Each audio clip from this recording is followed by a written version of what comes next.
iRacing is a sim racing game that combines a true-to-life racing experience with an online community of virtual racers from all around the globe. iRacing offers a multitude of officially licensed cars and tracks, laser scanned with millimeter accuracy. Their car models and mechanical systems are based on real-world physics, engineered in cooperation with manufacturers and race teams. Their skill license system ranges from rookie to pro, ensuring members are always pitted against those with similar skill sets. Members are able to sign up for a weekly race series, compete in time trials, host a private race with friends, and participate in racing leagues created and run by the community. With over 170,000 members, iRacing works in partnership with renowned motorsports organizations like NASCAR to deliver virtual races based on the real-life NASCAR Cup Series, as well as many other series on the NASCAR ladder. iRacing also features team racing, providing a variety of options for members to create and manage their own teams. Race with friends or real-world teammates in full-length endurance events like the 24 Hours of Daytona, Spa 24, or the Bathurst 12 Hour. Additional partners include IMSA, World of Outlaws, Supercars, and IndyCar, allowing members to race in their very own Indianapolis 500, Bathurst 1000, Chili Bowl, and many more iconic events. This is iRacing, delivering the most authentic racing experience short of getting into a real race car. Sign up today at iRacing.com.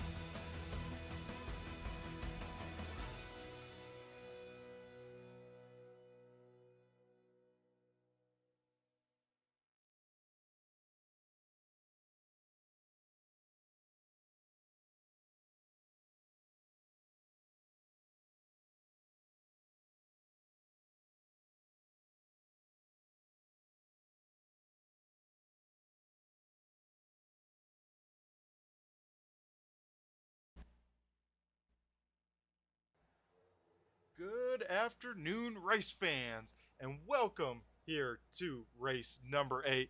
Tonight, we'll get these drivers to tackle the Lernerville Speedway for the Freedom Ring 76. And we got a very special guest here in the booth. We have the man, Zach Heiser. Zach, how are you doing here tonight? Man, doing great, Brett. Thanks so much for letting me invade your space. No problem, man.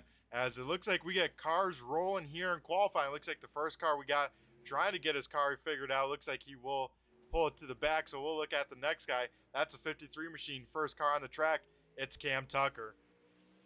Yeah, how about Cam Tucker, man? Did such a good job last week in the All-Star race. Really showed us where it was at, right? He was a special invite for the All-Star show and ended up on the podium.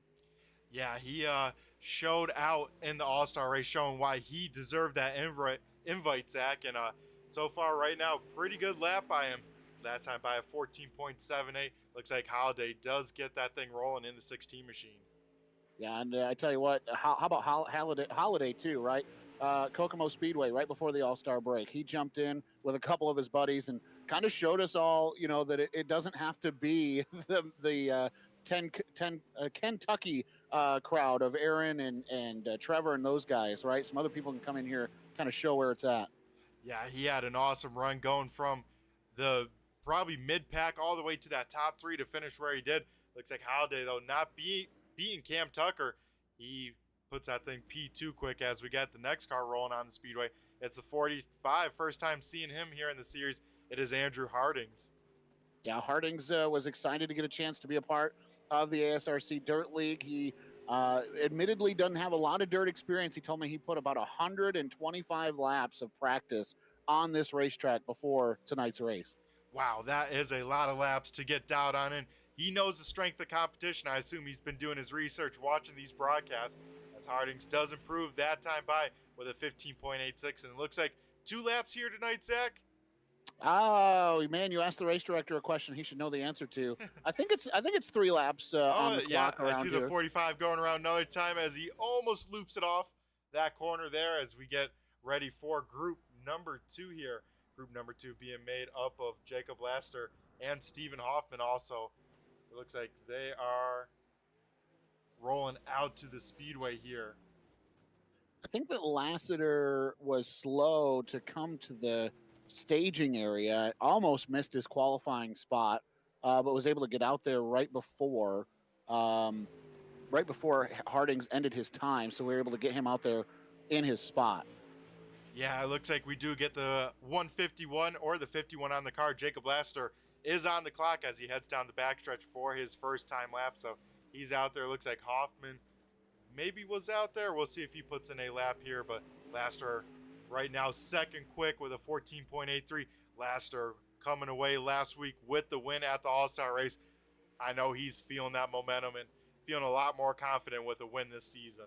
Well, and he talked about how important it is. Like, okay, we got the win, but we also want to win some points races, right? He wants to catch Trevor and be in contention for this down the stretch. This starts, Brett. This starts a run here. We only have 5 races left in the season, counting tonight. Yeah, we're already in the second half of the season as points are becoming more and more scarce. As I think our next group, we got the 07 Marco Mitchell, Nick Baum, and Eric Lake here. I think Mitchell rolling out on the speedway here as he does that in that 07 machine. Mitchell kind of a quiet but deadly contender. You know, he hasn't had his breakout race yet, but it could take any of these tracks that, you know, could be circled on the calendar to see this man really shine. You see the name Marco Mitchell pop up and you go, Marco Mitchell. And then you see the Hot Lap Heroes logo on the side. And then you remember, okay, yep, we're going to have to deal with this guy. Those Hot Lap Heroes group, man, they bring some talent.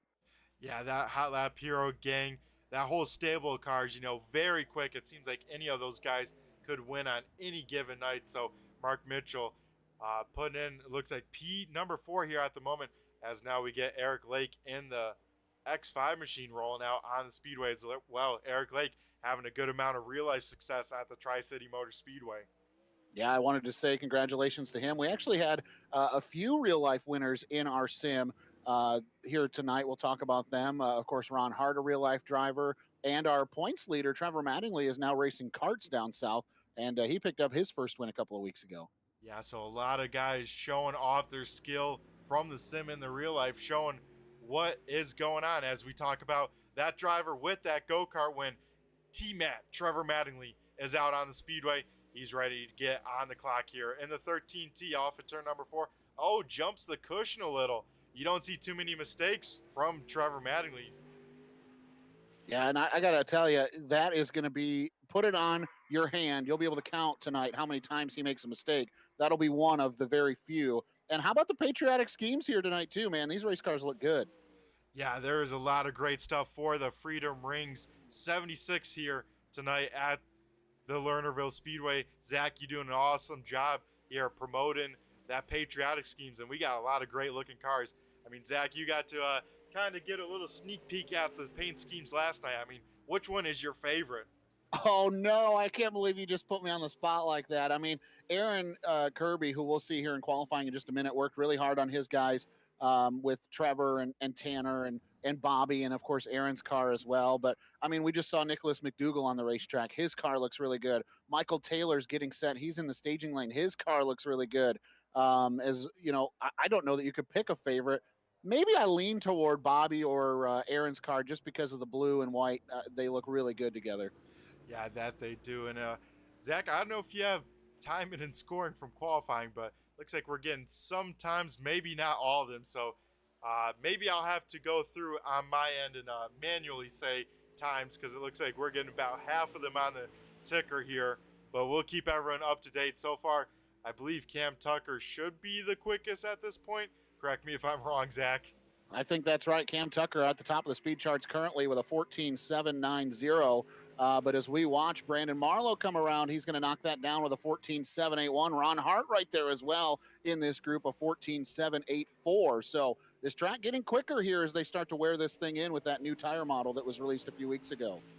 Yeah, and this track, a very racy track, Zach, that we know, you can run the bottom, have a huge slider line, or rip that lip, but everything comes at a cost here. No wall around, 3/4 of this track. If you stick a right rear over, you can pretty much sign your race on off. Michael Taylor will punch in a 15.018. 15.018 will be Taylor's lap of record. How about Ron Hart? We gave this guy a dirt invite last week, and some people questioned it. He is sitting third or second quick on the charts right now. Yeah, as that does not show on my end, Zach. So appreciate you keeping us up to date here as Ron Hart goes P number 2. That is a great lap from the 51 machine. We've seen a lot of improvement from Ron Hart. I can't wait to see what he has at the end of the season as he's figuring out this dirt stuff a little bit more and more. Speaking of figuring stuff out more and more, how about this cat that's on the speedway right now? Blake Steele in that number 11. You have to keep your eyes on this kid tonight. He has been consistent. You talk about it, Brett, in your broadcast. You get to the end, he's like Kevin Harvick, the closer. Where did he come from? Keep an eye on Blake Steele tonight. 14.758, man. That is top of the speed charts for Blake Steele. That is a quick time for Steele in the 11. And like you said, Zach, this guy, I don't know what his record is, but it seems like he struggles a little bit in qualifying, but man, does he turn it up by race time. And all of a sudden, he gets on a hot streak of, stringing together top fives. It is always impressive to watch this 11 machine. Dave Payton on the speedway as well. 15.022 will be his lap of record. That'll put him down toward the middle part of today's field. And actually some late cars loading in. This field, as we see Deontay Hewer wrapping up 15.075, will be his lap of record. Brett, this field grew to the point where we went from the drivers meeting not having a B main to by the end of qualifying, enough people had joined the server. We're going to have to run a last chance qualifier tonight. Oh, man. And that means sending someone home, Zach? That means we're going to have people racing for transfer spots. Absolutely. Hey, how about this guy? Andrew Payne making his return to the Dirt Series. Yeah, good to see the 93 V&H Fresh machine out there on the speedway. Same with another couple fast cats out there as well. Andrew Payne looked pretty quick in practice. Let's see if he's got this new tire model figured out. Of course, we talked about Aaron Kirby. There he is in the 91. He'll punch in a 14.934. Nick Baum in 02. He's the dirt ringer that likes to show up whenever he feels like it. He'll go quick time, 14.726. Baum, like you said, Zach, a dirt ringer. He knows the speed of these cars. He sticks it over the bank and trying to find every single 10th here. But Baum to the top. I mean, he is very quick when he does jump in these things. And he is a force to reckon with as he does go quick time here tonight as Aaron Kirby with a solid lap for himself in that 91 Patriotic Scheme. That is a good-looking car, like you mentioned, Zach. Aaron playing with some of the spec maps for the first time. He was pretty excited to get a chance to do that. Had some fun with those spec maps along the way as well. So this is where we get down to those, I believe this is where the final three guys who kind of loaded in late will be in qualifying now. Yeah, it looks like we're getting them rolling out to the speedway. Looks like the 7, 8, 9 guy, the design guy himself for the Hot Lap Heroes group, Garrett Marshall, out here on the speedway as well. A great, nice, kind of baby blue 7, 8, 9 design car. And how about Dane Lloyd? You go from baby blue to dark blue. I mean, it's not a patriotic scheme, but I really like Dane Lloyd's car. It looks sharp. Yeah, that 9 is awesome looking, especially with the Texas in the middle of the 9. That is a awesome touch. Like you said, these Hot Lap Hero gang guys, very quick and, of course, always repping some awesome looking paint schemes. Daryl Larson on the speedway as well in the orange and black number 5. That's a shot right to my heart. You know that I love the orange and black with the horsepower happenings and everything. Larson will turn in a 15.069. He'll have some work to do. Dane Lloyd, not great either, Brett, 15.204. He's still trying to find some speed. Yeah, so it looks like maybe the track going on away, but Nick Baum put in a late, great lap to go quick time. As, yeah, these guys in this session struggling to find the speed, but it looks like Nick Baum walking away here tonight at the Lernerville Speedway with the quick time.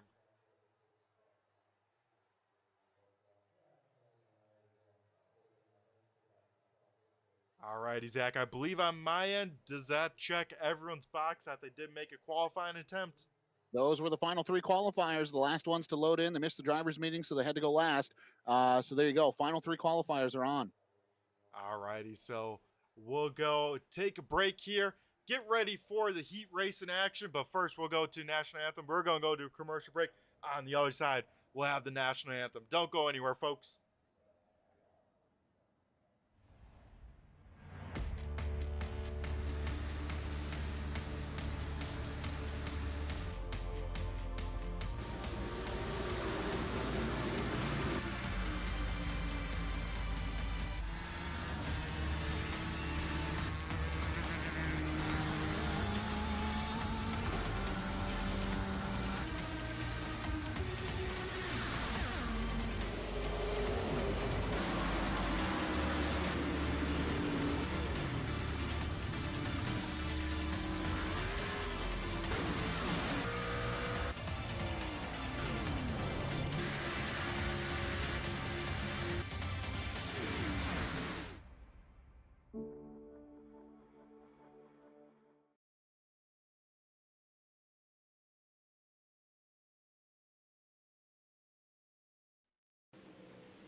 Alrighty, folks, back here at the Lernerville Speedway for our national anthem. Zach, you want to take it away? Absolutely. So we wanted to, this is our last race before Independence Day. Next weekend, we have next weekend off. So we wanted to pay respect to our nation, and we want to do something we don't normally do here with the Turn Through Racing Network. We wanted to really honor America with playing of our national anthem before our heat race action here tonight. So if you feel so led to respect our country and the men and women who have died to pay those prices at this time, it's our pleasure to play you a rendition of the national anthem by Litchfield, Michigan's Morgan Blonde. Oh, say, can you see by the dawn's early light what so proudly we hailed at the twilight's last gleaming, whose broad stripes and bright stars through the perilous fight o'er the ramparts we watched were so gallantly streaming, and the rocket's red glare, the bombs bursting in air, gave proof through the night that our flag was still there. Oh, say does that star-spangled banner yet wave o'er the land of the free and the home of the brave?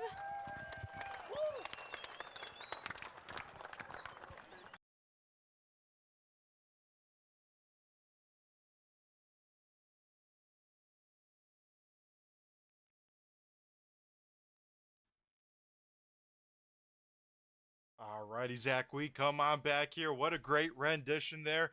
And now I believe it's time to let these guys loose. Get ready for some heat racing action right after, of course, another quick commercial break.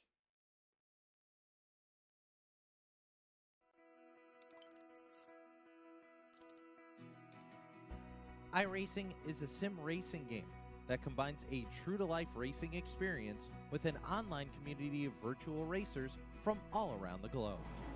iRacing offers a multitude of officially licensed cars and tracks, laser scanned with millimeter accuracy. Their car models and mechanical systems are based on real-world physics, engineered in cooperation with manufacturers and race teams. Their skill license system ranges from rookie to pro, ensuring members are always pitted against those with similar skill sets. Members are able to sign up for a weekly race series, compete in time trials, host a private race with friends, and participate in racing leagues created and run by the community. With over 170,000 members, iRacing works in partnership with renowned motorsports organizations like NASCAR to deliver virtual races based on the real-life NASCAR Cup Series, as well as many other series on the NASCAR ladder. iRacing also features team racing, providing a variety of options for members to create and manage their own teams.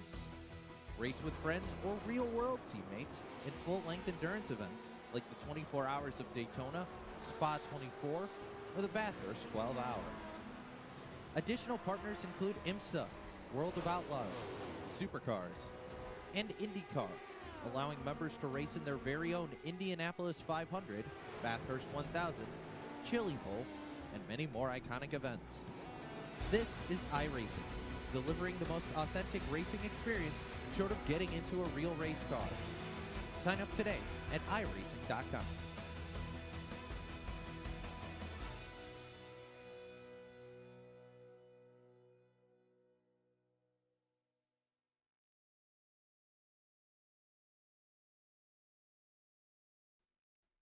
Alrighty, folks, we come back here to the Lernerville Speedway for heat race number 1. Zach, are you pumped up here? I'm telling you what, I love this, man. I love broadcasting these races. And if you're just seeing this and you're like, man, this is iRacing, you announce real races. How are you so fired up about this? This is real racing. It's simulated racing. These guys throw sliders, they throw hip checks, they get mad at one another. This is legitimate, and it's all part of the ASRC experience. And I tell you what, man, Brett, the top 4 go directly to the show. Everybody else will go to tonight's LCQ as we get the one to go signal right here at the line. Yeah, a lot of stress coming off these drivers with locking on in front row. Nick Baum in the 02, 51 of Ron Hart to his outside. Row number 2, Andrew Payne in the 93 with Trevor Manley in 4th. Row number 3, the 789, Garrett Marshall and Michael Taylor. Then final, Stephen Hoffman, Deonta here off of turn number 4. Nick Baum leans into the green flag. We are green flag racing here at Lernerville. How about Ron Hart? Crossover right away going into turns 1 and 2. Can he make it stick? Here comes Andrew Payne up the inside trying to make something happen, but it'll be Trevor Mattingly who holds on to that 3rd spot. Here we go once again. Payne right to the inside of Hart in 3 and 4. Yeah, Payne with a little bit of a mistake off that corner. And if you guys see, you see the whole field saying, what the heck here in the heat races? We're only looking at the top 8 in the cars here, so keep an eye on those guys. But Ron Hart now making that inside line work. He's hanging on pretty solid. Holding up, trying to hold off the points leader as they almost make contact there in 1 and 2.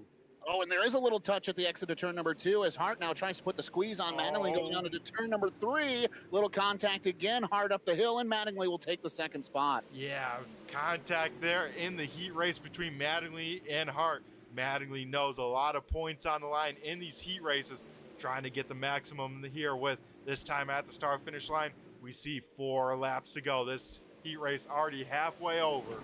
Cross flags 4 and 4 yet to be put on the books as Mattingly hits the inside dirt, tries to take a little shortcut. That opens the door now for Ron Hart. Take a peek back to the inside. 4 bonus points on the line to win a heat race, and Mattingly trying to walk away with 2 in a row for championships, but Hart trying to spoil the party for 2nd. Yeah, Mattingly with that mistake, seeing Nick Baum now increase that race lead to about a 2nd. So Baum leads the way over Mattingly. Ron Hart still in tow, and Garrett Marshall, he's looking pretty sporty. He's right there in case these two end up tangling here with 2 laps to go. 2 sticks in the air, 2 laps to go. Marshall has the 4th and final transfer spot. Battle's on for the 2nd position right now. Battle is on for that 1st spot going to the transfer or going to the B main as Payne comes to the outside of Taylor. They're in a Texas 2-step off turn 4 with a white flag in the air. Side by side down the backstretch here. Andrew Payne, high side and handsome, trying to make it work, but off at turn number 4, Nick Baum picks up the first heat win of the night. Trevor Manley second. Oh, man. That was close between those two. Looks like Manley does hang on. Ron Hart third, Garrett Marshall. Final car to lock on in from heat race number 1. Man, some exciting action here early at Lernerville. These guys always put on a great show, Zach. I'm telling you, 3 heat races, top 4 from each will go directly to tonight's main event. And these guys want to transfer in. I mean, you don't want to have to, as much experience and as much, practice as that last chance qualifier may be, you don't want to have to deal with it. You would just rather start up front and be able to set up your race for 76 laps. Yeah, we hear the likes of, Lassiter, Blake Steele, those guys saying how difficult it is here to pass. And at Lernerville, and then also with this group of guys, that if you start mid-pack, you're already putting yourself at a huge deficit versus starting in, those first 4 rows or so. That's right. Here we go. 1 to go signal. So it's Blake Steele, Cameron Tucker, Jacob Laster, Aaron Kirby, Bobby Mattingly, David Payton, Tanner Hutchins, and Andrew Hardings will bring the field around to take the green flag here for heat race number 2. Watch the battle for the win, but watch the battle for the 4th and final transfer spot as we come off turn 4. Green is up, green is out, and we're underway with heat race number 2. Blake Steele leads the dive down into turn number 1, gets a great start. Who maybe even gets a better start? Jacob Laster already up to P number 2 as Cam Tucker sniffing that right rear quarter panel, trying to find some traction up on that top side. Looks like no, and now maybe falls in the clutches of the 91 of Kirby. Kirby coming to the inside in that red, white, and blue 91 behind him. Bobby Mattingly, the teammate, in also the red, white, and blue number 3M as they go side by side. This is for 3rd. Cam Tucker, 3 wide for the 2nd spot now off turn 4. That was close. Definitely some 3-wide racing action. Here comes Bobby Manley. Like you said, Zach, again, he's sniffing the back end of his teammate Aaron Kirby. They're trying to go to the front here before this heat race is over. One thing you'll notice is not a lot of people ripping the lip, and I say that. Blake Steele goes way up top coming off turn number 4. That allows Laster to get to his inside. Here comes Tucker, has to get on the binders in 1 and 2, and he'll hold that momentum going down the back straightaway, keeps it even between he, Laster, and Kirby as here comes Bobby Mattingly trying to take a ticket to the dance. Yeah, Manley now outside looking in Aaron Kirby outside looking in down the backstretch just by a nose as Bobby Madley now in the 4th and final transfer spot as they head off at turn number 4 to the front stretch. Mattingly now on the move. Mattingly, the first car to really make the outside line work around Lernerville Speedway, gets himself a ticket to tonight's 76 lap main event, but this time by Brett off turn 4, popsicle sticks, 2 to go for your leader, Blake Steele. Yeah, Blake Steele kind of in autopilot right now, not too much pressure out the rearview mirror. He's just finding some traction, making it work, and Blake Steele might not have a lot of pressure to work with by the end of the night. This is what the 11 could need as he sees the white flag here. One more lap for heat race number 2. How about Cam Tucker having to put some defense on right now? Bobby Mattingly trying to move his way through these top 4 positions, but it won't matter through turns 3 and 4 and off turn 4. Blake Steele picks up heat race win number 2. Lassiter will take home the 2nd spot. Tucker holds on for 3rd. Bobby Mattingly 4th, and Aaron Kirby, the first car on the outside looking in. He'll try to get his ticket to tonight's dance from the LCQ. Some great racing, like I said, from heat race number 1. Heat race number 2, great, no yellow flags as we head to the final heat race of the night. Heat race number 3 coming up right now.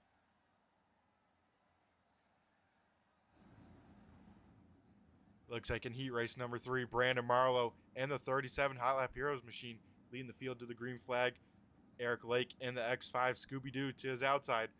Row number 2 being made up of Mark Mitchell and Nicholas McDougall.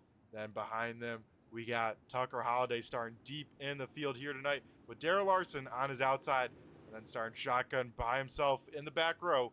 And P number 7, that is Dane Lloyd in the number 9. I think the pace truck driver may have forgot to exit the track off of turn number 3. Oh, man. Yeah, it looks like he's still... I think there he maybe goes. Maybe not, but we'll have to wait and see. Yeah, he does not exit out there. He's still out on track. I guess he didn't get the radio signal from the tower there. Hey, we can't be perfect all the time, Brett. That's right. Just don't forget that. But hey, 3rd and final heat race, final 4 spots going into tonight's main event and a 12-lap LCQ, where essentially you don't want to be the last car in line is pretty much the way this LCQ is going to work out. 23 cars on property, 22 positions available. The promoter saying, no, we don't want to pay that extra $1,000 to start money. We're going to send that 23rd car home. And that is a tough promoter. Off at turn number 4, we go green flag. Marlowe shot out of a cannon there on that start. He's away and has a healthy lead now over Mark Mitchell as Eric Lake contact to the back of the 07. They almost go 3 wide with Holliday. Where did he come from? Yeah, and how about Holliday to the inside of turns 3 and 4? Lake a little sideways off turn 4, and we're spinning on the front stretch. Do they keep it going? No, we got one upside down. Yeah, we got one upside down. It looks like the 3 machine. And I think that started with maybe Holliday and them up at the front. So we go under yellow flag here for the first time here tonight. It's that. Look like, Zach, what'd you see? It looked like just running out of race room to the front stretch. I think so, and it's hard to get off turn 4 here at Lernerville. I think Eric's car, Lake, kind of stepped out on him a little bit, and there we see the claim come from the 5 machine of Eric Lake. He takes responsibility for that. He'll go to the end of the line. It's hard to get off turn 4 here at Lernerville, and that car can step sideways on you on your own, and then if somebody's right there, they get in the back of you. It's really hard to get them gathered up, and of course, when you're under a blanket on the restart, everybody else is just, unfortunate casualty. Yeah, that's definitely the case here as we look a little bit of right side damage to that 16 machine.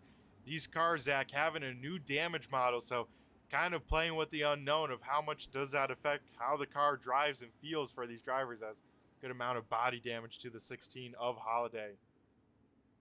Yeah, and suspension damage to the 5 of Larson as well. We'll keep an eye on that.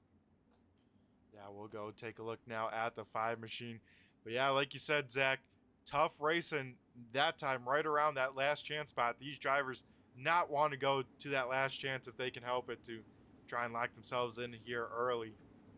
We'll see this extended caution. Remember, the ASRC Dirt Pro Late Model League, if you end up on your lid, we do allow an extra pace lap to tow back to the pits and make any necessary repairs to try to get back out on the racetrack. McDougal ended on his lid, as Tanner Tallarico said last week in the All-Star Show, full turtle mode for McDougal. So that was the extension for this caution. Yeah, so we will be under yellow flag here for probably about another lap or two. Brandon Marlowe out there in front. Mark Mitchell now to second. Holiday hangs on to third. Lloyd all the way up into a transfer spot, as it looks like lights do get extinguished around the speedway. Will Delaware double file them up front, Zach, and get ready to go back racing here in heat race number 3. Brandon Marlowe with that new look. He debuted it last week at the All-Star Show. Marco Mitchell getting a little antsy. He pulls to the outside to show Marlowe where it is at as we go back into turns 3 and 4. Pace trunk is off. Brandon Marlowe picks up the pace and off turn 4. Green is up. Green is out, and we're back underway. Back underway we are, as Marlowe gets away with the great stuff. And Holiday, once again, great launch for him as he goes all the way up to P number 2, as now Mitchell trying to get back around. That 16 machine has contact further on back. The 5's door bang. Back into turn number 1. Still going to be Marlowe. Mitchell taking a look to the end, or excuse me, Holiday to the inside. Mitchell even lower. And how about Larson trying to, or excuse me, that is Lloyd on the outside in number 9 trying to make something happen as Mitchell slides up. He'll lose some momentum, and now Lloyd is there to try to strike. Yeah, Lloyd looking to the inside of Mitchell down the backstretch through 3 and 4 here. He'll get on the binders. And like you said, now here comes Larson to maybe throw his hat in the mix here before this race is done. 3 laps to go here for heat race number 3, and it's a battle for this transfer spot. 2 by 2 momentarily down the back straightaway. Everybody tiptoeing. They want to make it into the big dance, but they also don't want to blow it off the top, as Larson, with that beat-up race car, he is all over Dane Lloyd going into 1. Yeah, that he is, and all 3 of these cars part of that Hot Lap Hero stable, so definitely don't want to take out a teammate to lock yourself in, but they know it can take off a lot of pressure if they can do it here, as we see the white flag. 1 more lap to go. Lloyd to the inside. We're watching this battle right now. He holds the 4th spot. He would like to try to get around Marco Mitchell to improve his starting spot, but he won't be able to do it. And off turn 4, Brandon Marlowe will win the 3rd and final heat race of the night. Marlowe will win. Lloyd will be enough to lock himself in to the main dance here from the heat races. Not have to worry about this last chance, as I think it's that time, Zach, to get rocking and rolling for this last chance here and send one driver home. Man, you want to talk about a stacked last chance qualifier. Let's take a look at the starting lineup. 12 laps is the distance. We will take 10. 11 cars will roll from the grid. Here's a look at how they are scheduled to start. Leading the field to green will be the California native Andrew Payne in 93. To his outside, it is the leader of the Kentucky clan. It's Aaron Kirby in 91. Inside row number 2, Darrell Larson behind the wheel of the 5 machine. Michael Taylor to his outside in 06. Then it's Tanner Hutchins in 004. It's or 00H on his car. Nicholas McDougal starts to his outside in 3. Steve Hoffman in 23. Dave Payton in 38. Then it's Eric Lake, Deontay Hewer, and Andrew Hardings will round out the field for tonight's 12-lap last chance qualifier. Yeah, we see the track get dark, Zach, for these 12 laps racing under the light. We got to wonder, hopefully these guys put in the right setup, because like you said, one poor soul not making it to the big 76 lap Freedom Rings 76, I guess, at the Lernerville Speedway. Give them an extra lap here with these cars, 11 cars on the speedway, a little bit bigger field than the heat race. Give them an opportunity, as you mentioned, under the cover of darkness now. Look at this racetrack, see how it's worn after those 3 heat races, and see what sort of changes have been made. You know, Brett, this new tire model requires you to save a little bit, but I don't think you save anything in these short heat races or last chance qualifiers. I think you give her all she's got. Yeah, I think it's no holding back here. You don't want to be caught with your pants down or anything of that sort with saving in a last chance race. I think you got to take every opportunity that's given to you, because you don't know when you're going to get it back. As through 3 and 4, the field will come. iRacers pace truck off the track, and Andrew Payne on the loud pedal here. We go green flag racing here for the last chance. Nice start for Payne down into turns 1 and 2. A little contact. We're 3-4 wide coming off turn number 2 as they race down the back straightaway. Hoffman will bail out of that battle, but we're still 3 wide into turn number 3. How about Tanner Hutchins on the bottom? He has to check up. He'll get hit from behind by Hoffman, and everybody keeps rolling. Man, that was some intense racing there throughout the field, as Hoffman now dirt biking, a little hike in that left front going through the grass. That will kill his momentum. And almost 3 wide here. Some rows back as, Deontay here gets in the back of Hoffman. They continue to door bang on the front stretch.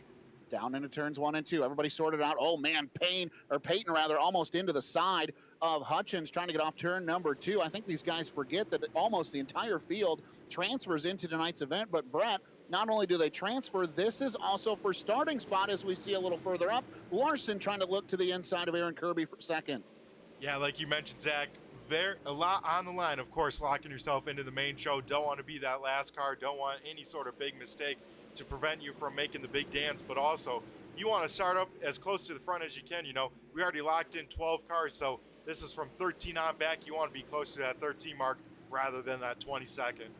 Look at this 3-car battle. I don't know if it's on your screen, but if not, producers should show it as we got one in the fence. Oh, man, Lake Hoffman sideways in turns 1 and 2. Hewer to the inside of that 2-car tandem, and now Hoffman has significant damage after that on the left front corner. Eric Lake able to continue, but, man, Hoffman got squeezed in the fence there, and it almost spelled disaster in turn 1. Yeah, that could have ended the night easily for that X5 or the 23 of Hoffman, as that could have been very bad, but somehow Hoffman hangs on the car. Now they continue to door bang and contact some more between the two.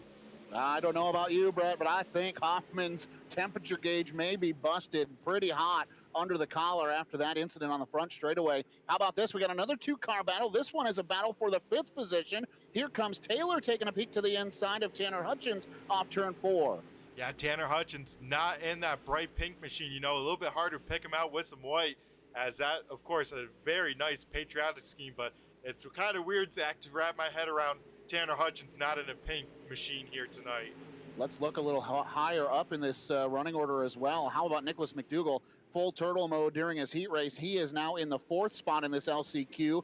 Daryl Larson had big damage in his heat race, P3, and Aaron Taylor is saying, please let this race end. These boys are all over me. Yeah, that they are. We get the popsicle sticks up in the last chance race. It looks like Andrew Harding might be the odd man out. He currently sits in the 11th spot, way on back. As this time by, we get the white flag here. Battle for second on back, though. Yeah, but out front, how about this California kid? Hasn't seen a dirt track in months. Jumps in the sim here tonight. New load, new updates, but no new driver. Andrew Payne picks up the LCQ win. He does that. Aaron Kirby hangs on to second. Daryl Larson third. Nicholas McDougall fourth. And Tanner Hutchins rounds out the top 5. And looks like we will say goodnight to the 45, as he is the one car that does not make the big dance here. Coming up in just 1 second. And Zach, some awesome racing there. We somehow stay green flag, as it looks like we got a little bit of warm-up. So we'll either take a break, or do you have some stuff that you would like to talk about? Hey, you know what? I think that we could do a little bit of both here. As I just want to say, first and foremost, thank you to everybody who has supported the ASRC Dirt Pro Late Model League, whether you're a driver or a fan. Brett, I think you can attest to this. The viewership of the Dirt League for us has been phenomenal this season, and consistently very good numbers as we see the cars rolls to the track for this warm-up. And the driver attendance this year has been phenomenal as well. And so just we all do this whole sim thing because we enjoy it. We have fun. We love the sport of auto racing. And Brett, you know this. We put some money on the line with ASRC. We pay for broadcasts. We pay out some money in some instances as well, just because we love it. And so we appreciate the sport of these drivers. Yeah, we appreciate everything you do, Zach, coming on board to bring back the Dirt Series stuff. 1 season ago and doing a great job. We're in season number 2. Great car counts here tonight as we have to send one home from the big dance, and some high caliber racing. I mean, we hear it each week with the driver interviews. You can't find another series and league like this that put on this kind of racing. Well, we're happy to be able to do it, Brett. So what do you say? Want to take a quick break, run to the restroom, and get ready for 76 big ones around Lernerville? Sounds like a plan, Zach. We'll go to commercial break on the other side. We'll be right back here for our main event. So don't go anywhere, folks, but you can go take a quick break. We'll be right back here in 2 minutes.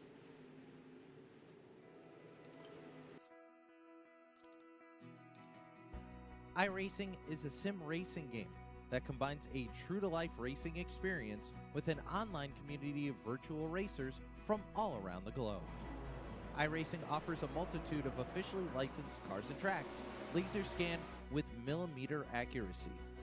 Their car models and mechanical systems are based on real-world physics, engineered in cooperation with manufacturers and race teams. Their skill license system ranges from rookie to pro, ensuring members are always pitted against those with similar skill sets. Members are able to sign up for a weekly race series, compete in time trials, host a private race with friends, and participate in racing leagues created and run by the community. With over 170,000 members, iRacing works in partnership with renowned motorsports organizations like NASCAR to deliver virtual races based on the real-life NASCAR Cup Series, as well as many other series on the NASCAR ladder. iRacing also features team racing, providing a variety of options for members to create and manage their own teams, race with friends or real-world teammates in full-length endurance events like the 24 Hours of Daytona, Spa 24, or the Bathurst 12 Hour. Additional partners include IMSA, World of Outlaws, Supercars, and IndyCar, allowing members to race in their very own Indianapolis 500, Bathurst 1000, Chili Bowl, and many more iconic events. This is iRacing, delivering the most authentic racing experience short of getting into a real race car. Sign up today at iRacing.com.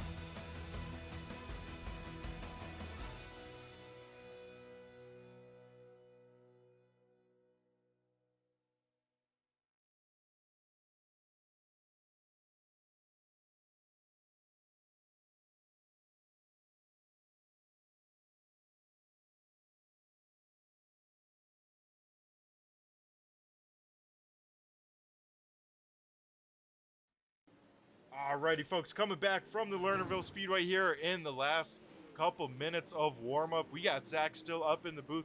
Zach, I mean, a lot going on, especially on the admin side. I mean, what do you all do on the backhand side of things to keep this league running as good as it is? Well, I tell you what, one of the things that we, is more involved in the dirt series than maybe the other series, and it's just everybody runs their stuff different, is, there are some penalties sometimes that have to be handed out. So you go through and you manually adjust results and things of that nature, if somebody doesn't claim a caution flag or anything like that. And then for the dirt league, I'm very big on throwing manual yellows. Our courses are small enough that I can kind of see the whole track, especially here at Lernerville with people going off the top of the raceway. I have to look through the field and make sure that I don't miss anybody, losing the racetrack, or that there's not any missed incidents that are going to cause problems for other racers down the line. And that's probably one of the toughest things, is to toggle through everybody, toggle through the field, and make sure that you're keeping an eye on everybody. And then, letting lap cars know when the leaders are closing so that leaders have a nice, clean racetrack to continue to compete on. So it's a lot more than just sitting up here and watching the race like you guys are at home. I take the simulation part of it very seriously and take that race director role pretty legit. And I mean, you only have two eyes, Zach. There's a bajillion battles, a lot of close racing here, especially on the dirt. And I bet you got your hands full each and every race with the battles we have on track with this series. The good thing is here, as the warm-up comes to an end, these 22 guys, and you can attest to this, Brett, are 22 of the best on the sim. They hold their race cars, they hold their line, and they know what to do if they get out of shape. And, when something goes wrong, it's usually because it's just an accident, or, the competitive nature gets the best of them. Yeah, that is an awesome job that these guys show. A lot of skill, both when it's going right and when it's going wrong here. As Zach, we get cars lining up here in the hot chute. We're getting ready for our 76-lap main event here tonight. Look at those beautiful race cars, man. What a sight to see here tonight. 22 cars strong, getting sent to do battle for you, the fans of Lernerville and iRacing. Let's take a look, shall we, at this starting lineup and how they are going to roll off here tonight for 76 laps. Leading the field to green, he's a dirt ringer. He doesn't run the full season, but he runs when he thinks he can put something on the line. The 0-2 is Nick Baum, and Brett to his outside. This kid you've been keeping an eye on all season, the number 11 of Blake Steele. Yeah, Blake Steele looking for a great night tonight as he rolls off on the front row. Row number 2 be made up of Brandon Marlowe in the hot lap here again with the Ron the Hitman Hart in the 51. Continuing to look through the field here as they roll to the speedway. The grid continues to look like this. It should be, well, actually Yeah. Go ahead, Brett. Mine is a little off. It looks like actually it should be Trevor Mattingly to his outside. So that is my There we bad go. there, That's Zach. better. Then we get Jacob Lassiter, the former champion, to the inside of the former winner, Tucker Holiday. And then we get Ron Hart and Cameron Tucker to be in that next row. Yep. Mark Mitchell in the 07 rolling off P number 9 into his outside. I believe it's a 789 Designs machine of Garrett Marshall. That's Garrett right. Garrett Marshall yeah. in 10. Rest of the field quickly here. Bobby Mattingly, Dane Lloyd, Andrew Payne, Aaron Kirby, Darrell Larson, Nicholas McDougall, Tanner Hutchins, Michael Taylor, David Patton, Steve Hoffman, Deontay Hewer, Eric Lake gets the final transfer spot. And Brett, we don't do this very often, so you'll see them trying to get it put together. And in fact, we'll go another lap around Lernerville Speedway to give everybody an opportunity to get their phones out, get their cameras out, and get ready, because Independence Day weekend means blowing things out in style, Brett. And so you asked for some American patriotism, and we bring it to you with the American Sim Racing Club. And we go into the greatest formation in all of auto racing, a 4-wide salute to you, the fans. So why not give them a wave, make some noise, and have some fun as we present to you the American Sim Racing Club Pro Late Models. We got the fans on their feet here tonight as we got great looking cars. The 4-wide salute, Zach. It doesn't get much better than that ever. I tell you what, I don't care if it's IRL, real racing, in real life racing, or sim racing. The 4-wide salute, if it doesn't give you goosebumps, check your pulse. Exactly. I think you're dead if it doesn't give you goosebumps or some kind of feeling, because like you said, Zach, any sort of time, man, it's an awesome sight as we get the field ready to rock and roll. We get them lined on up. I think this time, by typical dirt fashion, we get the 1 to go signal. How about Blake Steele? Do you ever feel like a fish out of water? Not saying that Blake doesn't belong up there, but it's usually late in the race when we see him come on. But he's surrounded by a former race winner, a former champion, a defending champion, a former champion, and a former race winner, all surrounding Blake Steele as we get ready to go. May I bring them to green? You may, Zach. I'll Here give we you go. the honors. Thank you, sir. As we go bumper to bumper, wheel to wheel, door to door, into turns 3 and 4, the American Sim Racing Club, Lernerville Speedway, off turn 4. We are underway. Always a great call. Zach Heiser up in the booth here. Nick Baum gets the advantage, but now a little bit of a good run from Blake Steele on the top side. Steele's going to lead this lap. He's going to lead lap number 1 with a great run off of turn number 4. Blake Steele, yeah, you mentioned it. Good run and going to lead lap number 1. And now here comes the defending champion, Trevor Mattingly, trying to get to the outside of Nick Baum. He jokingly says, I hate it when this guy shows up. He always gives me a run for my money, as we're going to go 3 wide off turn number 4. Lassiter going to be in the sucker hole down the main straightaway. Yeah, Lassiter trying to figure out some speed in that car, but not paying on off. It looks like he can't quite get that thing turned apex off. Struggling a little bit of speed there as Ron Hart trying to find an opening, maybe trying to get to the inside, as Ron Hart running a very shallow line off of turn number 4. Keep in mind, new tire model, a lot of different strategies here. 76 big laps around the 3/8 mile Lernerville Speedway. These guys are going to have to make a decision. Do you go hard and try to get up front early and hold your position, or do you fade to the back and save that right rear tire? As you notice, nobody's ripping the lip right now. Oh man, we got one around in turns 1 and 2. Bobby Mattingly goes around and he'll get hit hard by, I believe that was, I have to go back and look. I think it was the number 3 machine of Nicholas McDougall, who made some pretty significant contact with Bobby Mattingly in turns 1 and 2. Yeah, and he does. McDougall having some little bit of body work damage on that nose of that car, so you gotta wonder, did that knock any of the toe out? Did Mattingly go around there on his own, or did he get some help from someone out there, Zach? Well, I tell you what, it looks like it may, as we get the replay going here. Maybe, do we have replay tonight? I don't know. I may have spoke out of turn. But not on my end, but you have replay in front of you, Zach, so That's you get right. to walk the fans through. Well, I tell you what happened. It was a jumbled up mess getting into turns 1 and 2, and one car kind of pushed off the bottom into Mattingly's lane. Mattingly checked up and got tagged from behind by, I believe it was Marco Mitchell. That kicked Mattingly's car sideways, and nowhere for Nicholas McDougall to go. Came in and finished him off. Gotcha. So what are we looking like? Probably 3 cars with damage after it's all said and done, Zach? Yeah, Bobby Mattingly, definitely the worst of it. McDougal hit him right in the left rear tire. So probably you have some pull bars bent. You have some toe links that are not where they need to be. You got to worry about the J bar and that sort of thing as well for Bobby Mattingly. And 3M, he just cannot catch a break this year. No, that he cannot, as Mattingly stuck kind of in the mid pack. That is Bobby Mattingly, as his nephew Trevor Mattingly still leading the points, and he's up towards the front now, as I believe we get ready to go back racing here, Zach. Looks like it as they go into that Delaware double file, and we say that, but Brandon Marlowe in 37 kind of challenging his position. We don't see this very often in iRacing where there's a discrepancy of where they should be running. You see him 3 wide right now, just kind of questioning the running order. So we'll get the caution lights back on, try to get this sorted out. Yeah, it's the one tough thing with iRacing, with these caution laps not counting. It goes back to the last completed pass. So with that caution, at least happening in turns 1 and 2, not too much difference. But let's say you pass someone down the backstretch, it might not count it because it'll go all the way back to the last time that transponder in these cars passed that sensor on the start finish line.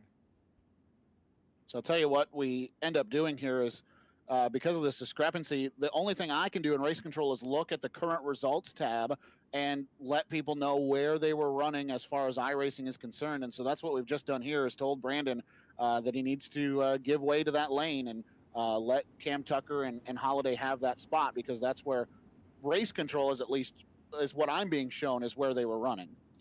Yeah, that's always tough to be in a driver's spot. You want to get as high up as you can. You think you earn that position, and having to get delegated on back, always not a fun time. But we see that both, of course, in the sim and in real life many of times. We'll tell you what's happening here is because we had to extend the caution flag. You know this, Brett, with the sim. Sometimes the pace vehicle will come out in a weird spot. We had this problem during the All-Star race. Had to let the pace truck go by the field to get that lap count set correctly so that we didn't have any problems with the iRacing electronic timing and scoring. Yeah, as with that, we get to go kind of through the field there and take a look at some sweet paint schemes. I believe this time by we should get everything set on up, and the light should get extinguished around the Lernerville Speedway. That it looks like it does. Well, I'll tell you what, Brett, those first 5 laps were pretty intense. Now we got to do it 71 more times. Yeah, that they do 71, a great number there, Zach. As we kind of get an early yellow, not too common for this series. Usually we get a pretty long initial run and then start getting a flurry of yellows. Does this show kind of how tough this track is, or maybe this update's still proven to be tough for these guys? I think it's a little mix of both here as we work off turns 3 and 4. Blake Steele sees the green cloth wave, and we are back to work around Lernerville Speedway. Steele away with a great start once again. He, like you said, Zach, maybe not used to being up front here early, but he is showing that he belongs up there, doing a great job. As further on back, we get some side-by-side racing. That 3 McDougal, he's on a mission here. He's in the top 10, and he's looking for more. That thing is hooked up. Yeah, I'm watching 3 wide down the back straightaway. Cam Tucker on the bottom, Holiday in the middle, Mattingly up top. Oh, and we got one off the top of turns 3 and 4, and it's going to be into the outside wall. Dane Lloyd in the 9 car, and that'll cue up our second caution flag of the night. Yeah, I was just about to mention him as well. He was having such a good run there in that first part of the race, able to get up towards the front and inside the top 10 there pretty quickly, but just, I think, like you said, the 3-4 wide racing action just stepped that right rear on over, trying to make the race a room. And once that happens, she's long gone, and especially with the wall right there off of turn number 4, that is a tough break. Does it look like he's able to continue here, Zach? Oh, man, it looks like something catastrophic after that wall hit, whether it was the Pride or whether the car, they may have knocked the right front off of it, but it looks like Lloyd is going to call it a night after the contact over in turn 4. A tough break for him, able to race his way in from the heat races here, so didn't have to start too deep, but making some decent movements in that mid-pack on up, so that is a tough break for the 9 to have an early exit here. I believe he'll be the first one retired here from the main dance. 5 races remain on the 2023, well, actually 4 races remain on the 2023 summer calendar for the ASRC Dirt League. If you're a Class D or higher iRacing driver and you want to check out the American Sim Racing Club, invite you to do so. This is a personal invite from me to you. Sunday nights, 9 o'clock Eastern Time, American Sim Racing Club. And check it out, man. We'd love to have you. As you see, we get full fields, and we're competitive all throughout the field. So I think you'd have a lot of fun. Brett, we got to figure out a way to get you in there sometime, man, with your broadcast headset. Yeah, that we do. Get a few cameras on the car. You know, you'll probably see a lot of yellows up close and personal if you get me out there on the speedway. Oh, man. Here we go, Brett. Let's go. We're going to bring us back to green this time, it looks like. Yeah, the number 11 new wrap on the car, making it work good. Blake Steele leading the field to green. He'll jump on the loud pedal here, and we go back green flag racing action for the third time here in the main event. Down into turns 1 and 2, 3 wide for that third spot. Tucker on the bottom. Holiday and Mattingly makes some contact going down the back straightaway. Here we go. Drag race into 3. Tucker with the squeeze by Holiday. And how about Mattingly? He'll let it ride all the way to the outside wall, and he'll battle for second now as they go to turn 1. Yeah, some intense racing. Mattingly not going up to the top. You got to wonder, is that strategic? Is he saving some right rear? As Holiday on the loud pedal motors on by. He'll clear him here in 3 and 4. And here comes McDougal on the top side. Oh, and McDougal, man, he just got jacked up down the main straightaway. A little bit of a traffic jam on that outside line as McDougal again off turn 2, 3 wide. Tucker on the bottom, Mattingly in the middle, and here comes Andrew Payne from the last chance qualifier to the top 5 for the 93, and we got one off the top of turns 3 and 4. Yeah, Andrew Payne on a mission there from the B main, and what does it look like here, Zach? It looks like maybe the number 5, Daryl Larson. Looks like he lost the top of the racetrack in turns 3 and 4. We told him in the driver's meeting, if you go over the top of the racetrack and get more than 90 degrees inverted to the racing surface, we will give you that courtesy yellow. So Larson did that. He went over the top of the racetrack. That car inverted more than 90 degrees to the racing surface. And so that'll cue up our third, I believe, caution flag. Second caution flag of the night. I believe that is our third caution flag of the night.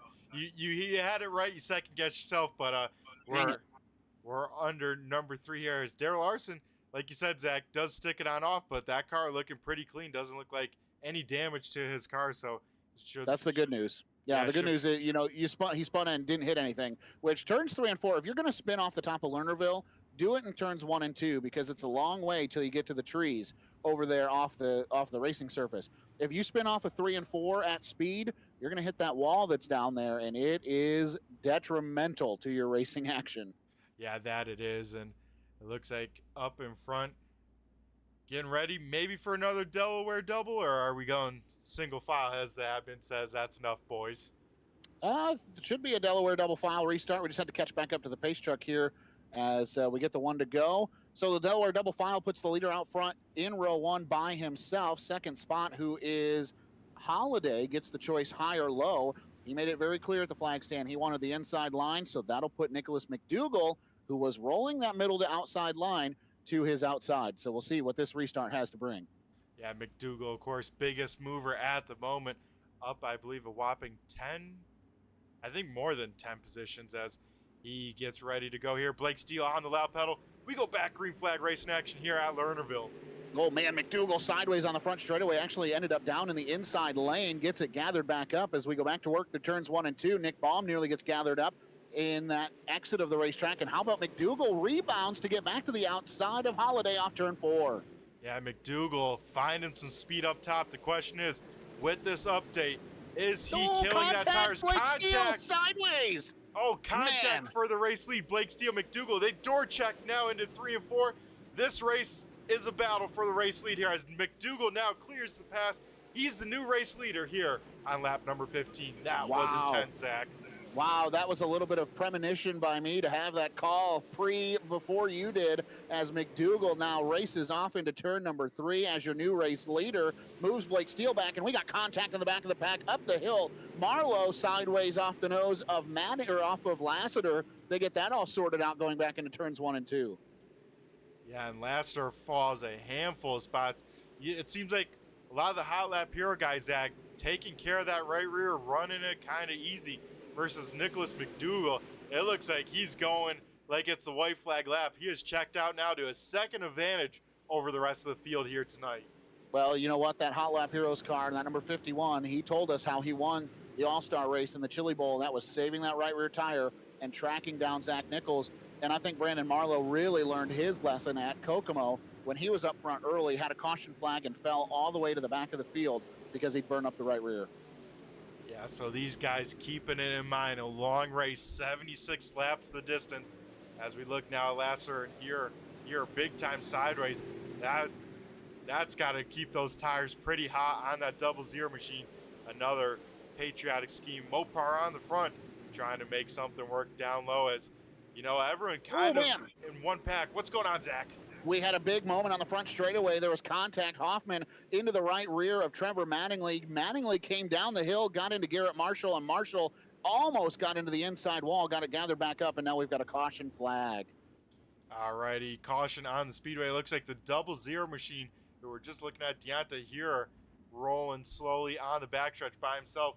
Not sure if he got any help or maybe just went off, as it looks like he's bringing that thing pit side. Does have a decent amount of nose damage. Yeah, I tell you what, I think that was a chain reaction to the Mattingly and Marshall situation, because Hewer ended up getting jacked up on the front straightaway was actually on the nose cone of, I believe, Jacob Lassiter, and Hewer ended up over in the giggly weeds off of turn number 1. But we see here that Hewer is going to claim that, so I'm not sure if he got into the outside wall coming off of 4 or something slowed up that 00 machine. But he will take the claim on this caution flag after ending up in the giggly weeds. Yeah, so some wild, very intense racing, Zach. We still got, over 50 laps to go, and these guys racing like it's the last 10. This is awesome to watch here tonight from Lernerville. Can we give a shout out right now? How about the cat running in third? When's the last time you saw Andrew Payne in a dirt race? He's up 10 spots, rolled off 13th here tonight, and currently runs in the 3rd spot. Yeah, he's showing off some skill here tonight at the Lernerville Speedway, one of the toughest dirt tracks.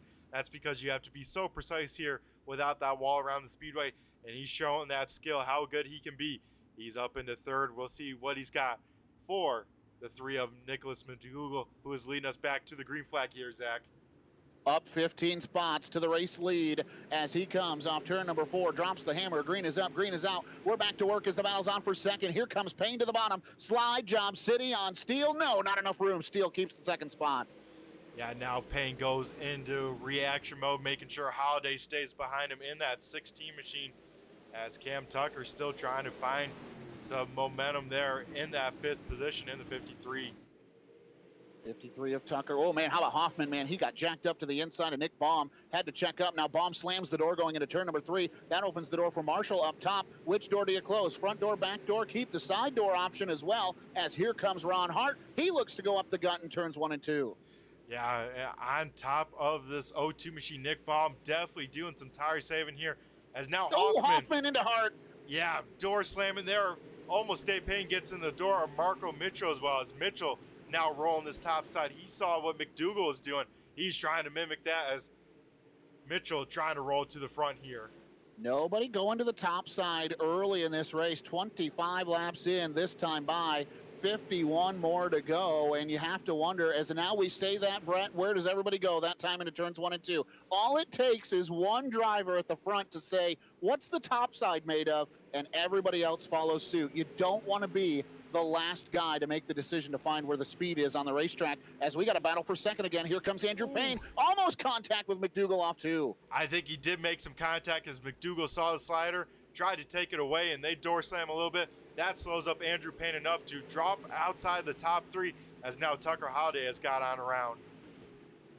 How about Blake Steele in tow? Hoosier Racing tires in line with one another into turn number 3. McDougall, Steele looking for their first career ASRC dirt wins.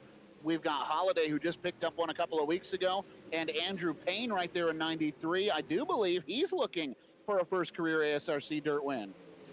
Yeah, I believe Andrew Payne only getting one from a technicality on one of our previous seasons, with the leader being DQ'd for not claiming the yellow way back in the day. But now Blake Steele right on the back bumper of McDougall. We're going to ride on board with McDougall, looking back at the driver in tow here. Well, what you want to do if you're McDougal right now is he opens the door. Here comes Steele around the outside. That's the one thing you worry about is that lane you're running the way to go? And now you have to wonder, is that right rear Hoosier Racing tire starting to fade on that number 3 machine? All those things you have to consider as Blake Steele goes around off turn 4. Here comes Holiday in tow as well. Yeah, Blake Steele takes back over the point, now has a very fast Tucker Holiday in tow. Andrew Payne back up on the top side, right on the back bumper of the 16 machine as well. And where is this guy coming from? Here comes, it looks like Cam Tucker and Garrett Marshall. They're coming to join this battle as well. Yeah, man, McDougal is struggling right now in 3, getting gobbled up and spit out. He went from hero to 4th in a matter of a lap and a half, and now Cam Tucker, he's licking his chops in 53, but he's got a whole rear end full of Garrett Marshall in 789. Ron Hart right there in tow. Stephen Hoffman right behind that battle as well. If you're not careful, one misstep right now, and it's like stepping into a bear trap, everybody will take advantage. Yeah, it looks like everyone wants to be on that top side. We saw McDougal leave the top side open to Blake Steele and just get absolutely freight train, falling in the wrong direction in a hurry. So it seems like you got to just start playing defender from here on out, keeping your car in that top lane as humanly possible. Nick Baum, he led the field to green. He's all the way back to... As Go ahead, what do you got? McDougal sticks it off into turns 1 and 2, keeps that thing in the right direction, but losing all the spots he worked for, as McDougal might call it a night there. Wow, tough break for the 3, and that will allow us to jump into this battle right here, trying to get into the top 10. Bobby Mattingly has that 10th spot, tries to pull a slider on Marco Mitchell through turns 1 and 2. Mattingly was our first caution flag of the night. He's done a nice job to work his way back into a top 10 as he pulls the trigger on a big slide job on Marco Mitchell. Yeah, that he does with this new tire model. You know, it seems like now you can get a little bit down and out at first, but as long as you take care of those tires, you know, you could charge up through this field before it's all said and done, as Bobby Mattingly's doing just that as he's catching our pole sitter, Nick Baum, here for that 8th position.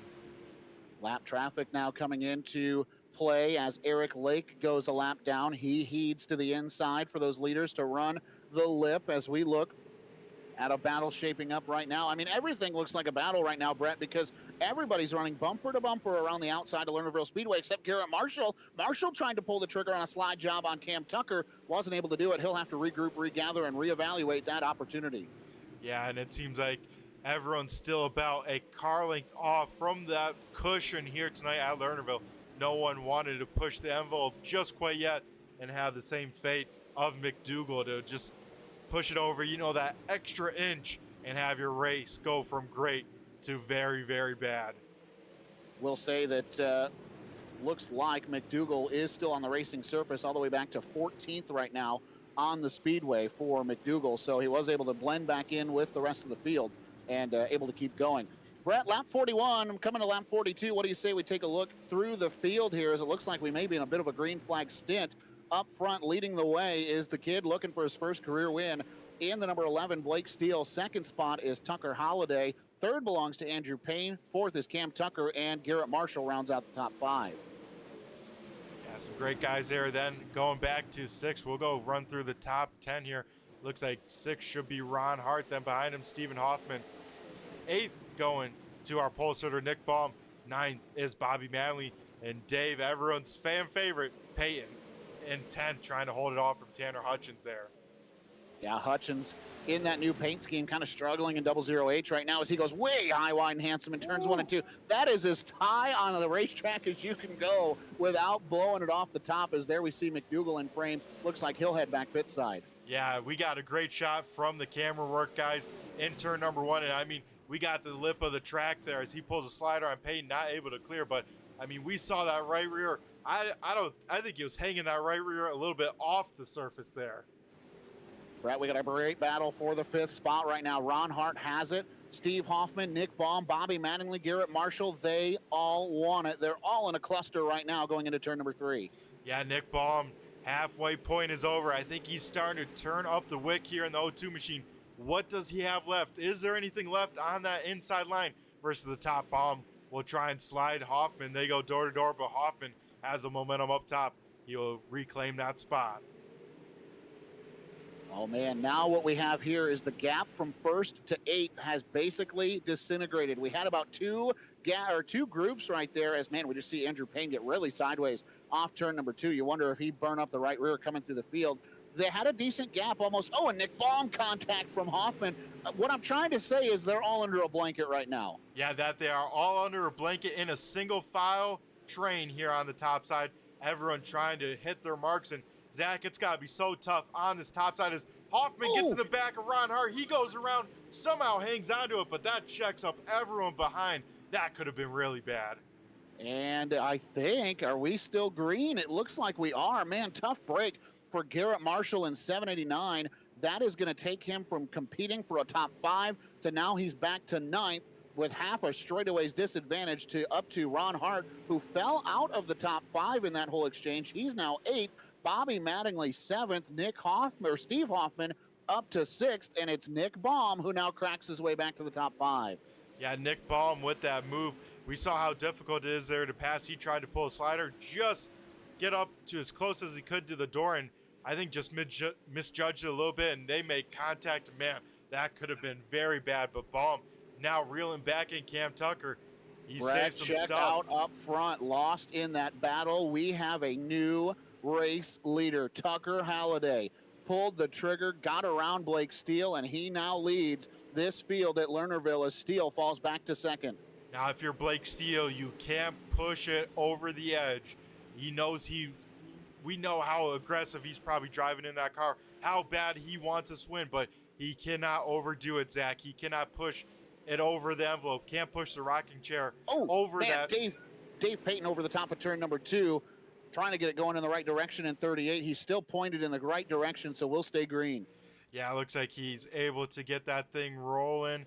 Taking a while to get back on the racing surface, so looks like Payne will lose a lap, but like I was saying, Steele can't push it over the limit trying to get around Holiday, because if he does, he can have a great race go to really bad.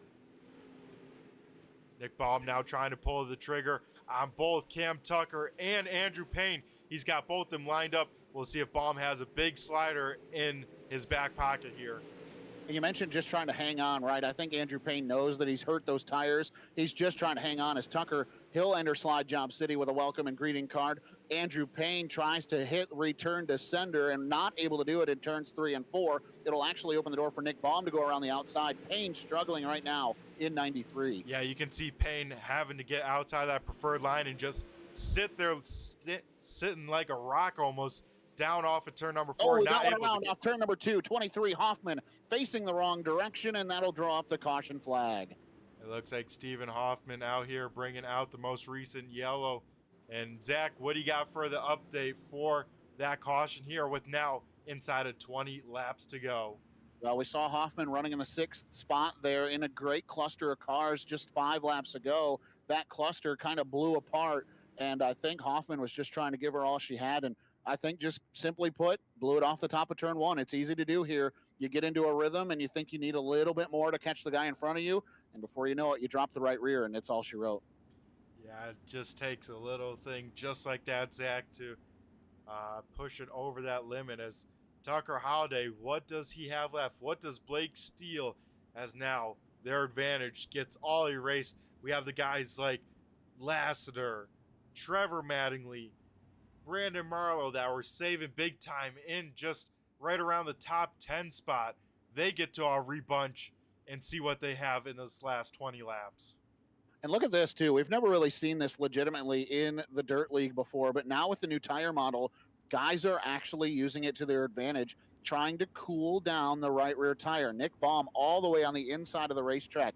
Guys used to do this just because it mocked what people did in real life. It never really did anything, but now it actually may have an effect on these tires. You saw back in the pack, Jacob Laster up in the fluff in the extreme cushion with his right side tires. Brett, this update has really changed the dirt game. Yeah, that it has. Not only for keeping these cars in one piece with the damage, but also keeping these cars underneath you in the handling department with the tire wear. Off of turn number 4. Tucker Holiday getting ready like to. We're going to delay this one. Delayed, no start.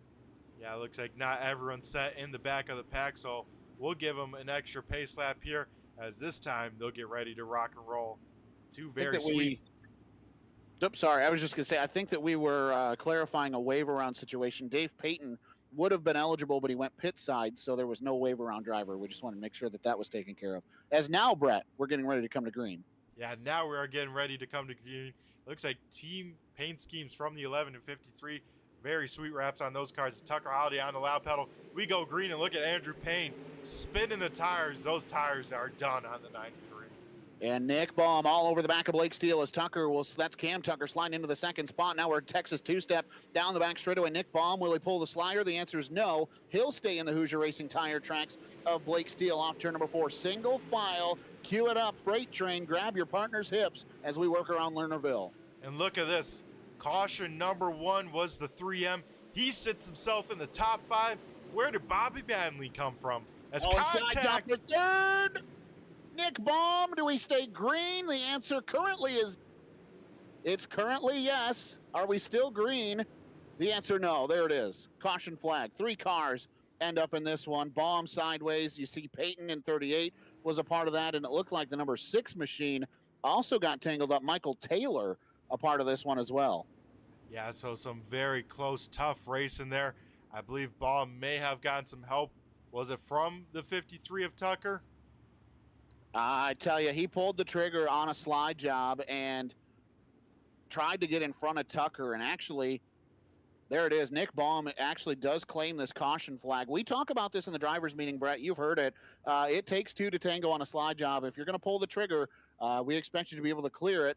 Also, if you're getting a slide job thrown on you and they do clear it, we expect you to roll out of the throttle, turn hard left, and try to make a drag race out of it or just stay in line. And so I think Nick Baum remembered that. He took responsibility, said, nope, I wasn't able to fully clear that one.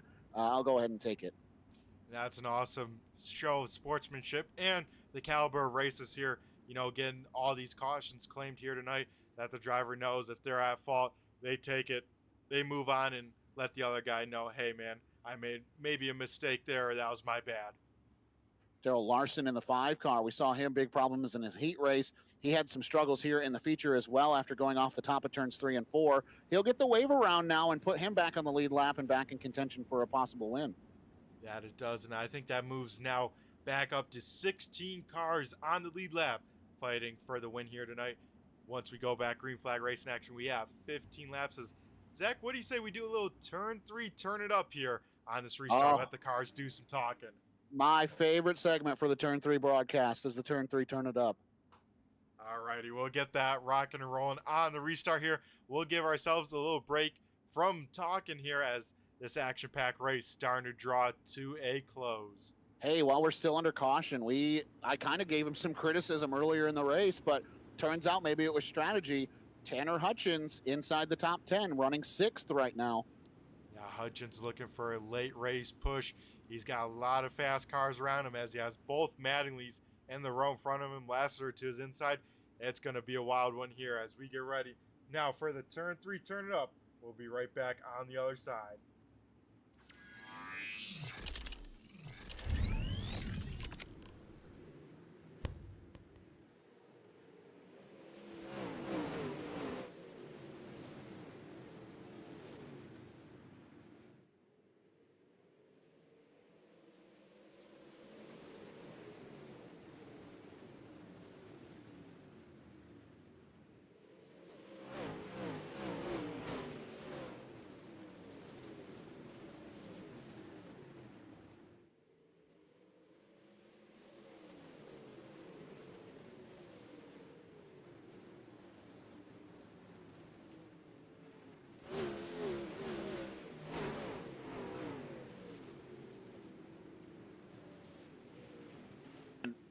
I don't know.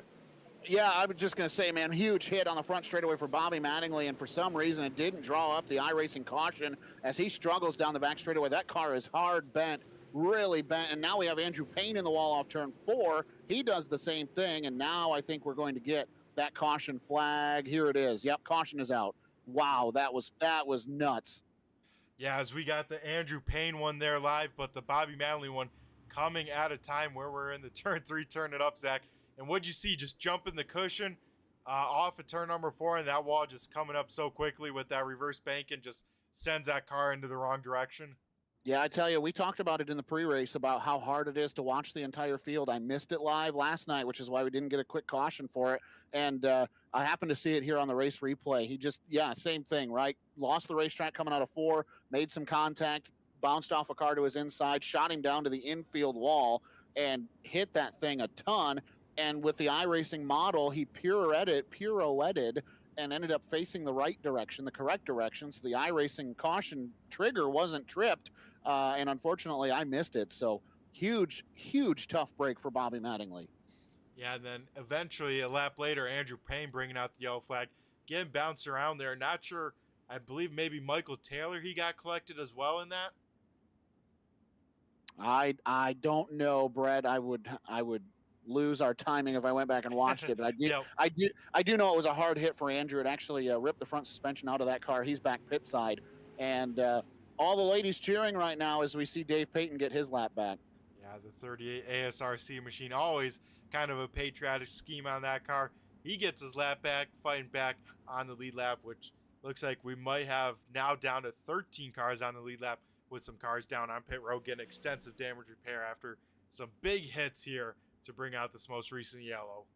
Well, and you know what this does, Brett? This normally would have been a 75 lap race, which means 10 laps or less. We had to go single file. Look at the lap count. It's 76 laps. We're on lap 65, which means we'll get one more chance for a Delaware double file restart. Yeah, and Cam Tucker probably loving that. Same with the likes of Blake Steele not having to start in the third row, can start at least on the second row next to, I believe, his teammates, since they got similar paint schemes, or maybe not. Yeah, they're teammates. Yep, that is correct. Yeah, those two. Blake actually joined the league last year and liked what he was seeing, so he asked if Cam could join. Cam wanted to join, and we got him in around Cedar Lake last year, and he had such a good time, he stuck around. Yeah, and look who has creeped back into the picture, Zach, in that fourth position, sitting there pretty quietly. It's our points leader, Trevor Mattingly, and now Jacob Lasser to his inside. He won last week. These guys, 1 and 2 in the points, sitting in that third row. Yeah, Lasser, you're going to notice here over these next 5 races is going to turn up the wick because he wants to catch Mattingly in a worst way. He does not want Trevor to become that first repeat champion. As here we go. It's all about a win here tonight. Off turn 4. 11 laps to go for Tucker Holliday's. The green is up, the green is out, and we're back to work. Now we are Holiday away with a great start. 3 wide here is, man, Mattingly on the back bumper. Steele about pushing him. I'm surprised he didn't get that 11 car jacked up more, as here comes Jacob Lasser, making it work where no one else will go. I'm telling you, Lasser, oh man, he gets contact from Blake Steele, inverts that car nearly on the front straightaway, is now Mattingly into the side of Steele. Steele pushed up the hill. Mattingly will take the spot. You don't think they're thinking championship? Watch this race right now. Mattingly saw Lasser go by and said, no, sir, you're bringing me with you. Yeah, Mattingly not letting Lasser get out of the crosshairs of that 13T. He is giving it all she's got here as they try now catch Cam Tucker for that second position, as Holiday checking on out here with 8 laps to go. Down into turn number 1. Those final laps ticking off. And we mentioned it, just trying to hang on for glory is Cam Tucker right now in 53. And you know Lasser's going to be itching behind the wheel of 51. Does he pull a slider and try to improve his positions here?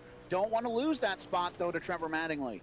Yeah, we jump on board with Trevor Mattingly, looking how close these guys are racing, hearing him work on this loud pedal here, as now Mattingly pulls the trigger. He'll try and make something work in the 13T. And he's going to run out of real estate now. He'll lose some lap position. He'll lose about 5 car lengths down the main straightaway to the 51 of Lasser, but it's going to be no big deal because Lasser right now is held up by Cam Tucker. Tucker's going just fast enough in that 53 to keep Lasser at bay, but he gets real tight in the center, loose, snapping tight in the center of the corner, and that's keeping Lasser at bay.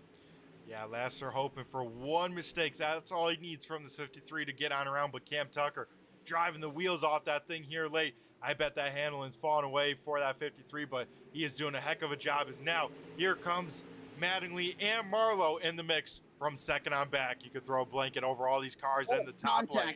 Little bumper tag right there in turn number 2 as we're inside of 5 laps to go right now. Tucker Holiday is out in front, but this battle right now is 2nd through 5th as here comes, you mentioned it, Brandon Marlowe back into the picture. It's a 5-car, 6-car breakaway, and oh no! caution flag waves. Oh man, Zach, now we're in a shootout formation. I believe 4 laps to go. Do you know what brought out this most recent yellow? Looks like Ron Hart maybe on pit side. I think we may have got a secondary official. Maybe the flag man saw something. Barney in the flag stand saw something he didn't like while Ron was exiting the racetrack and queued up the caution flag in 51. Now, Ron was getting ready to call it a night, heard the caution flag get display or, get called out. So he went through the pits to come back onto the field. And here we'll see the field stop and wait for the pace truck. But Ron's going to keep going. See, the deal is the leaders passed Ron as he was trying to pull off the racetrack, and right there, by him passing the field, he gets that lap back. We'll have to wait and see. Yeah, a lot going on the official scoreboard. A lot to keep track of for these officials here tonight at Lernerville in the closing stages. But looks like we should have around 11 or 12 cars left on the lead lap. And Zach, we're in all go time here as we are under 5 laps to go. It's going to be a single file restart. Yeah, the single file restart really does. And Brett, you drive on the sim as well. Single file restarts really change the way that you handle what you're doing, because on a double file restart, you're thinking about setting up that corner and dealing with that guy to your inside or outside in addition to trying to advance positions. Here on a single file restart, you can be a little bit more aggressive, especially if you're Cam Tucker in 53. You can be a little bit more aggressive because you don't have to worry about a guy to your inside. You can try to maybe jump out of line and get a run down the straightaway. As we almost came to green right there, it's going to get waved off late here. Yeah, like you were mentioning, Zach, the big thing too, especially on the dirt side of things, these drivers can enter in turn number 1 on the line they prefer. They can enter, I assume we'll see most guys enter up high, but, we get that gap, let's say, from the car in front of you, they launch a little bit better. That's the one disadvantage with single file, but the big advantage, you get to enter the next corner on what line you want to do, and then from there off to the backstretch, it's pretty much anyone's race. Everyone's on full bore by that point. Yep, and actually waving the green off again. And here's what's going on is Ron Hart, as we saw in 51, went by the field and manually took his own lap back. He should be a lap down. And then the discussion was that he would be the wave around driver, which he would have been. However, as we remember earlier in the race, Dave Payton was not eligible for a wave around because he was in the pits. Ron Hart also was in the pits after the yellow was displayed, so that makes him ineligible for the wave around as well. That one almost snuck through the cracks, but we caught that in time to keep the integrity of the race intact.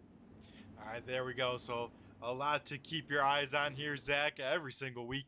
Not only during, I guess, green flags, but under yellow as well, keeping you on your toes. Well, I tell you what, I don't know, Brett. If you're Tucker Holiday, are you in the best position on the racetrack, or are you nervous? I'm asking you because I think you're a better sim driver than I am. Are you nervous that Cam Tucker or even Jacob Lassiter throws the big slider in turns 1 and 2?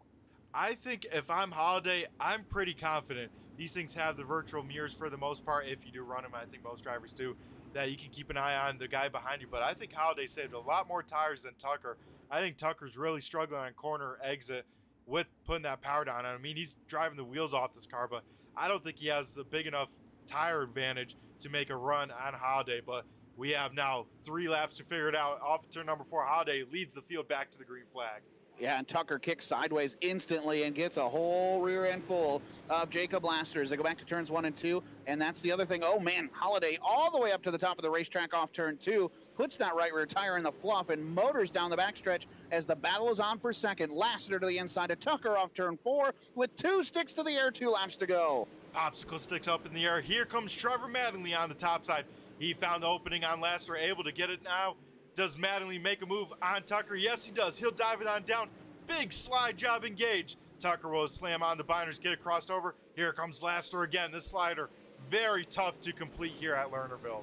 White flag is out. 1 more lap to go. Holiday probably has this one wrapped up as it's a 3-4 car battle. 3 wide down the back straightaway for the second spot. Watch him off turn 4. Holiday wins. Slide job for second. Can Tucker cross him over? Watch him at the line. Mattingly for second. And how about Cam Tucker for third? Wow, how about that run from Trevor Manley, tiptoeing that 3 wide? I mean, I don't think there was an inch to give in that gap.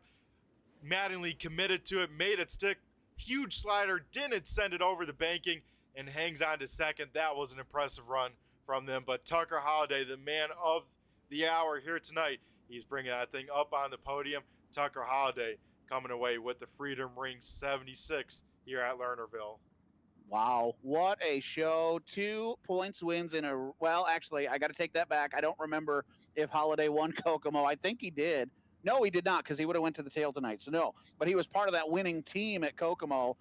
So 2 in a row podiums for Holiday here in these last 2 points races for the ASRC Dirt League. Yeah, heck of a run by these drivers. Of course, we got to give a big shout out to our top 3. Of course, our 3rd place finisher, Cam Tucker, and the 53 machine. Guys, show that up on screen. Then second going to T-Matt. Trevor Manley brings it home in the runner-up. A great finish for him.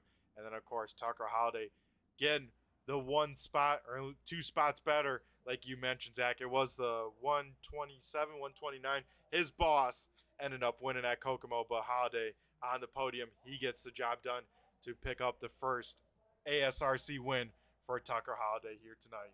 Yeah, man, and what a race right there for that 2nd and 3rd spot. And I can't reiterate enough, if you watch the ASRC Dirt League and you follow what we do, this battle between Jacob Lassiter and Trevor Mattingly is just going to be insane for the rest. I mean, we got 4 more races to go, and Jacob Lassiter needs everything he can get right now, including, you know what I might even be interested to see is if you're Trevor Mattingly, you probably don't try to win a race here for the rest of the season because you don't want to have to deal with the shotgun rule. Yeah, I think if you're a smart man and willing to, not leave it up to total chance of getting involved in something big, I think you do just that, Zach. Keep on nicking off the podiums, get some heat wins, and try and build up that cushion as much as you can without a feature win.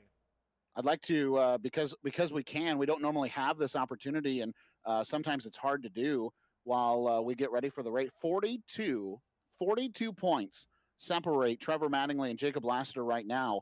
And so you ask yourself, okay, so is that something that can be made up? The answer is absolutely yes. Winning a feature pays 50 points, and then it goes down 2-point increments from there. Plus, as you know, Brett, 4 points to win a heat race, and you get the top 5 in qualifying get 5 through 1 bonus points as well. So those 42 points can absolutely be made up by Lassiter if Trevor Mattingly has a bad night. Yeah, and that's what he is hoping for.